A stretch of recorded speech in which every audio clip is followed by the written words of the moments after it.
Hey guys, where are we going?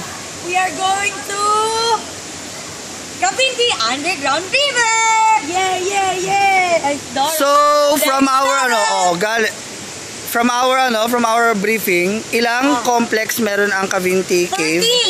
13. According to them, dalawa pa lang ang pwedeng puntahan. Bakit? Dahil kay Teacher Jules. Dahil sa mga may asthma. Ayan. So, hindi po pwedeng pumasok si Teacher Jules sa cave na sinliit nun. Nakikita niyo ba yun? Rules, may mga bawal gawin. Ano? Una-una, stranded ka lang. Bawal daw maingay sa loob. No, oh my God. Bawal ang katulad ni Teacher Ness dyan na maligalig. Excuse me. Sabi ko lang. Okay. Teacher Ella, kaibigan ka namin. Tapos ka naman umihi. Ano bang walang papel. Ito nga pala ang aming tour guide, si Kuya Lemuel. Kuya, say hi. Hi. Ay, Miss Universe. So again, magbabalsa kami, pero this time yung balsa namin mas maayos kaysa kahapon. Yung Ambon Falls kasi kahapon, sukdulan yung yung balsa namin. Natalo ang? Yung unang leg namin, Diyos ko, yung Amazing Race, talo kami. Ngayon, mas maganda. Okay? Bawal ang vandalism.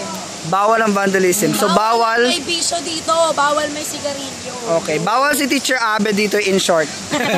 Peggy na yun. Iniyakan mo nga siya eh. Hindi kayo close FC ka? Oo, iniyakan mo nga siya eh. Iyak kasi ako nakahawal lang. Huwag kang magulo, iniyakan mo siya.